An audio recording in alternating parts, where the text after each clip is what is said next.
Coming up on Network Africa. Human rights organizations accuse Ethiopian government and Tigray fighters of blocking aid and violating human rights. Mali's interim parliament vice president is freed weeks after his arrest for public order offences. Plus,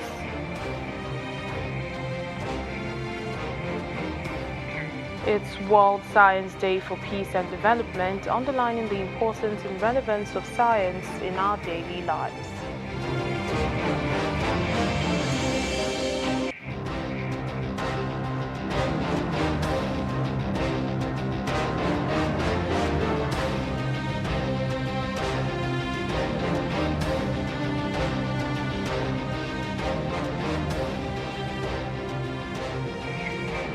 Hello and welcome to the program. I'm Layo Adegoke. Amnesty International says Tigray rebel fighters have raped, robbed and assaulted women after taking control of a town in Ethiopia's Amhara region in August. According to reports by the human rights organization, 16 survivors from Nifas Mecha town were interviewed, and they described being raped at gunpoint by the Tigray People's Liberation Front fighters. With the destruction of the health facilities and the security situation in that region, survivors have been unable to get comprehensive medical care. Amnesty has asked the TPLF fighters to stop the human rights abuses. However, a spokesperson for the TPLF says the latest report is an effort at establishing impartiality. Meanwhile, a new report by the Human Rights Watch is accusing the Ethiopian government of blocking aid to health facilities and preventing rape victims from getting help. The 89-page report details the health impact, trauma and stigma experienced by rape survivors aged 6 to 80 since the beginning of the armed conflict in Tigray in November last year. The HRW accuses the warring parties of committing widespread sexual violence while deliberately targeting healthcare facilities, leaving survivors and their communities unable to get medical attention. However, the Ethiopian government has in the past denied purposely blocking humanitarian aid in the region. This report details the physical and psychological injuries the victims suffer. The rights group are now calling on the African Union, the United Nations and international donors to press the Ethiopian government and all parties to the conflict to halt abuses and allow international investigations into alleged abuses.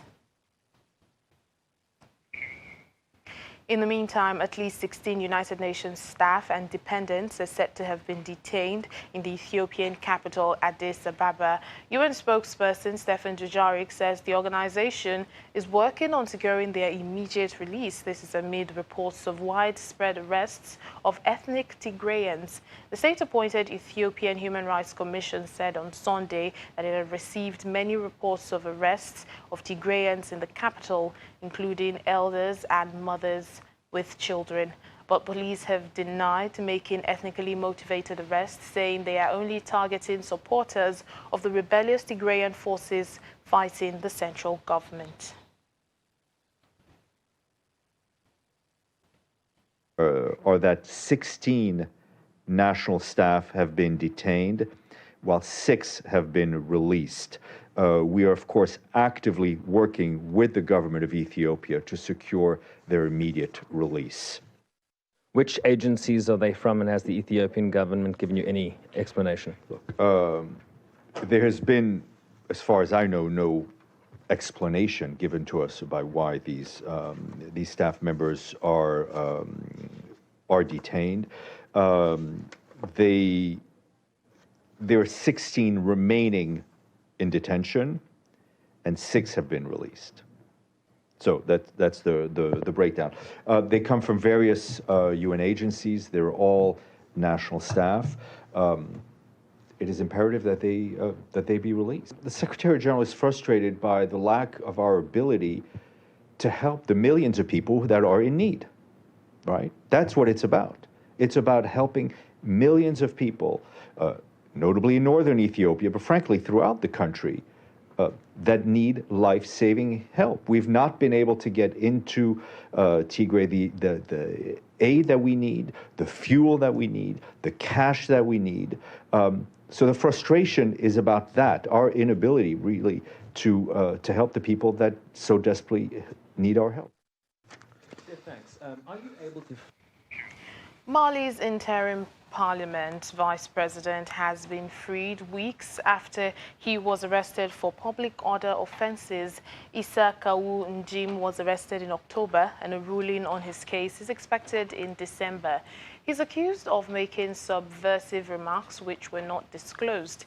He's a supporter of Mali's president Assimi Goïta, but is a critic of interim Prime Minister Chogo Kokala Maiga. His lawyers had said his detention was illegal because of a parliamentary immunity. Parliament later passed a resolution calling for the halting of the case.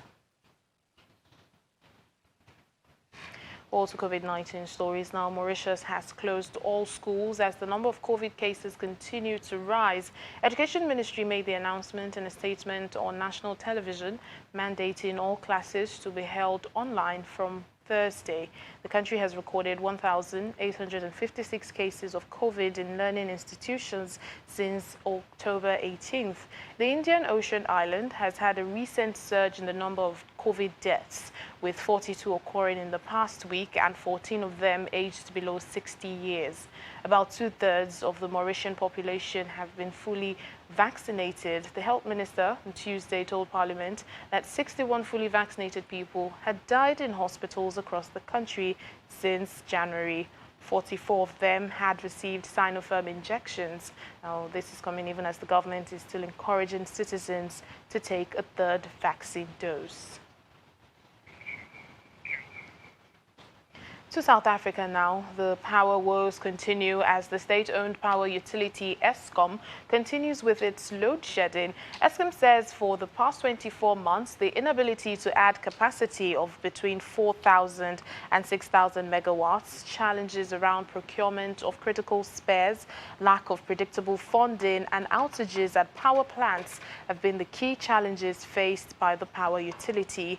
In the virtual media briefing held on Tuesday evening, Eskom's Chief Operations Officer gave an update on the current state and pleaded with South Africans to bear with the utility.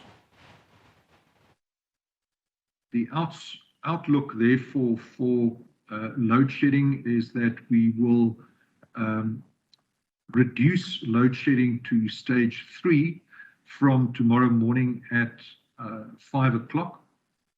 This will then be maintained until 5 o'clock on Friday morning, and then we will maintain stage 2 until 5 o'clock a.m. on Saturday, after which we intend to lift load shedding, and we should then be able to return to normal operations.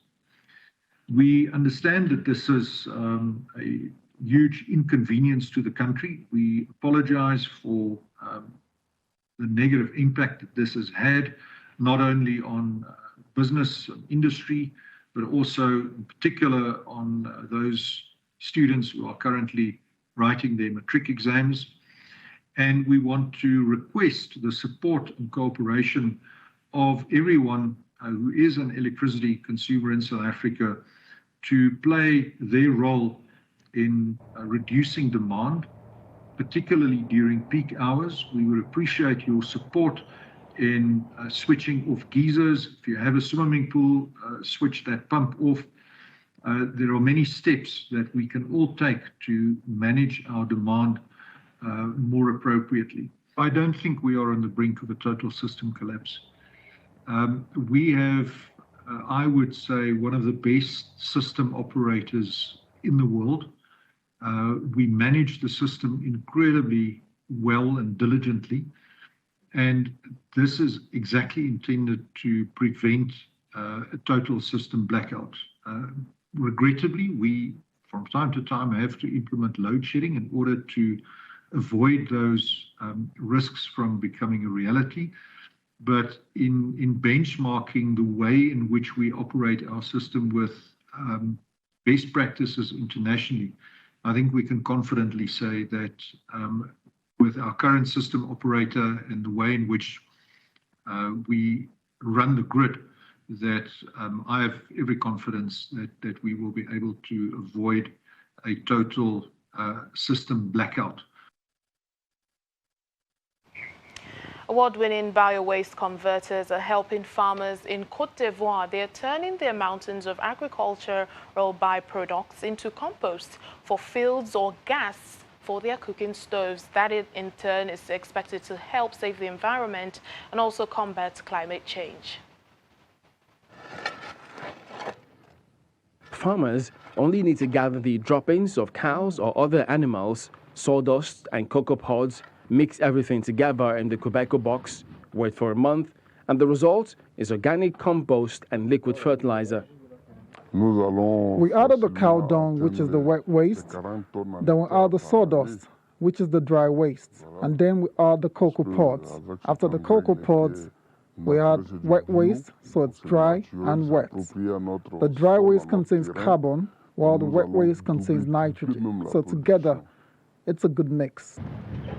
The small green Quebeco box was dreamt up by chemical engineer Noel Nguessens to make use of the 30 million tons of waste generated by crop production in the West African country each year, and other waste like animal dung. Lono's ambition is really to make the valorization of organic waste accessible to everyone, not only in the Ivory Coast or Africa, but everywhere. The invention netted Nguessen an innovation award worth over $33,700 from the United Kingdom's Royal Academy of Engineering.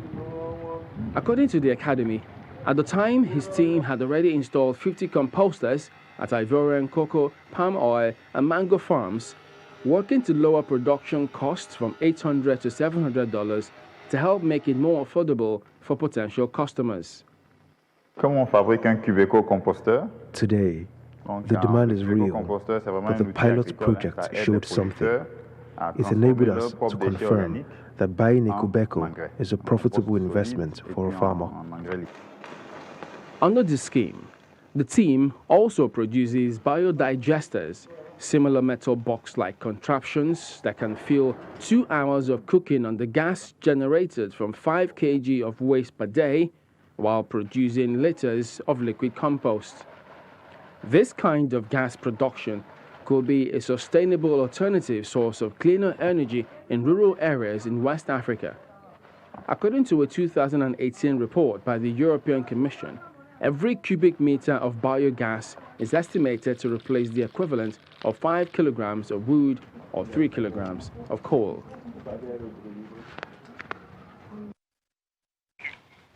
The UN Secretary General Antonio Guterres today says exclusion and inequalities have a devastating cost in terms of security and are a factor in the growing instability around the world. Addressing the Security Council open debate on exclusion, inequality and conflicts, the Secretary General said this was true, especially in areas where basic services are lacking, such as health, education, security and justice. Humanitarian funding, assistance and conflict management tools, the very kind that the United Nations provides around the world, are all under tremendous strain. Peace has never been more urgent.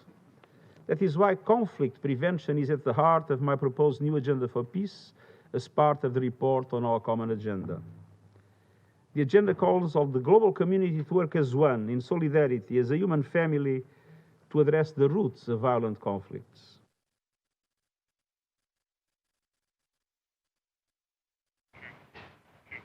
Still ahead on the program.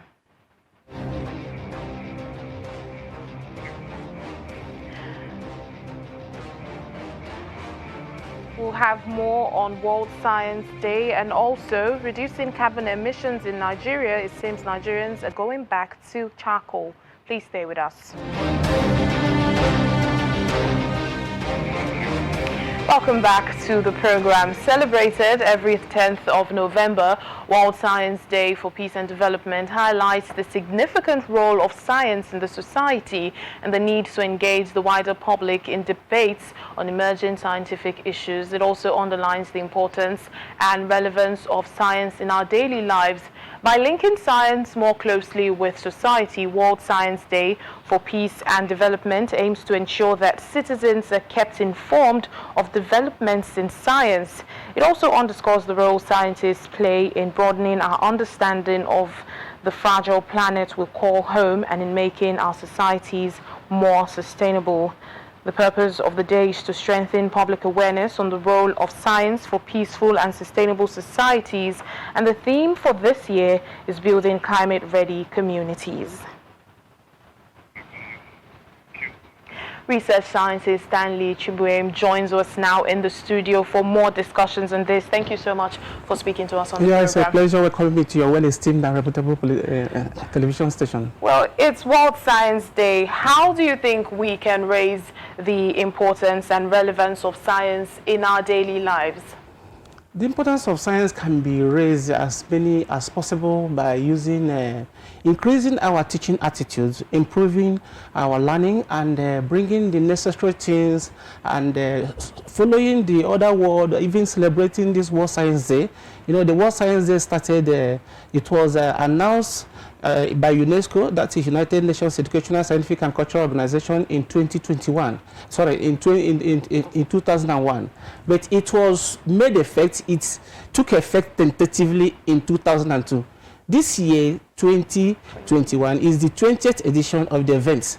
So, for example, Nigeria following to follow the trends, embracing whatever that UNESCO is doing in science is one of the ways in which we can follow the scientific issues and make sure that we don't lag behind. So what practical steps will you say can be taken in encouraging, you know, science? Yeah, practical steps we can be following is one of the things I've just said now. UNESCO has made today, being November 10, 2021, that the whole nation should follow science. Importing the necessary things. When you go to almost all the universities in the country, you may not know this. There is no university, and if at all there is any, I don't think there are up to 10 universities in the country that has what is called a functioning electron microscope. A functioning electron microscope. There is none. And if there are, they are not up to 5 or 10. Why? Because it needs constant power supply. So, providing constant power supply, bringing the real men that know this thing from their hearts, and providing the necessary equipment is one of the ways. Our youth should be caught young. You have to catch them young by encouraging them in science. Sometimes when you are going on the street, you see some of the children that build either aeroplane. I don't know if you have been seeing it. You see children on Facebook that build one machine or the other. You'll be seeing that, and they are not going to school. So those children should be encouraged. With that, our science will be improving. And those ones that have read it either in the university should be encouraged, and a good something should be substances should be given to scientists. If you carry a survey now or a vox pop and ask Nigerians who is the Minister of Science and Technology, you will see that there will be a lacuna. Oh, in looking at this year's theme for World Science Day, building climate-ready communities, and as we all know, climate change is now becoming a threat to our lives. How do we highlight solutions provided by science to some global challenges the society is facing? You can see that everything you are doing is monitored or is affected by climate change. You may not know this. The clothes you are wearing, you are wearing the same color, and when you are with your own color, what a coincidence. It is part of it can be affected by climate change. Your drugs can be affected by climate change. Your reproduction can be affected by climate change. The water you are drinking can be affected by climate change. How can we find a solution to this so that even your finances can be affected by climate change? Time we frame it to start analyzing these things one by one. One of the solutions in which we can find solution to climate change so that we are not going to have an adverse effect on it is by embracing what is called green energy.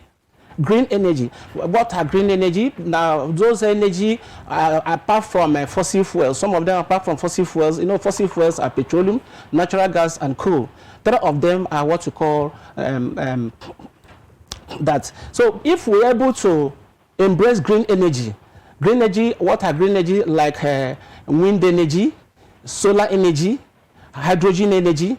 You found that all these ones, their carbon emission is actually infinitesimal. So when the carbon emission is very, very low, we are trying to bring a climate that is climatically conducive to the populace. That is one of the ways in which the solution can be made.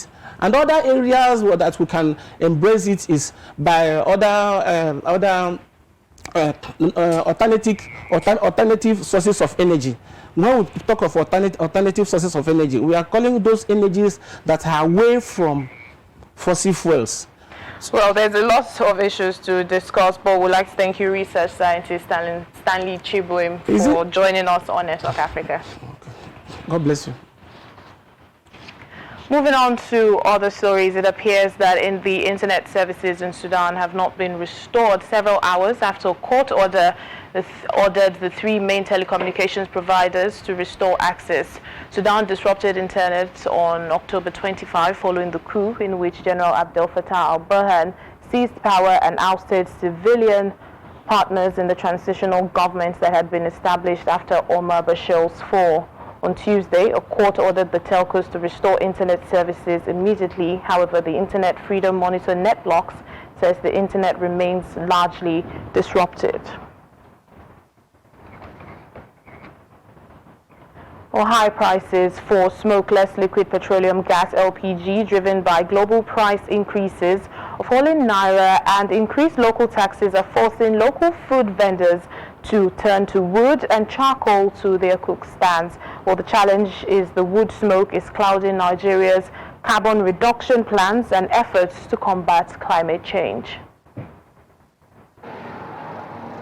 Nigerians have been lining up to buy Aduni Abdul's moi moi, black-eyed peas steamed in leaves, for more than a decade in the vast tech accessories market in Lagos. 5 years ago, she ditched the smoke that came with it. Now it's back.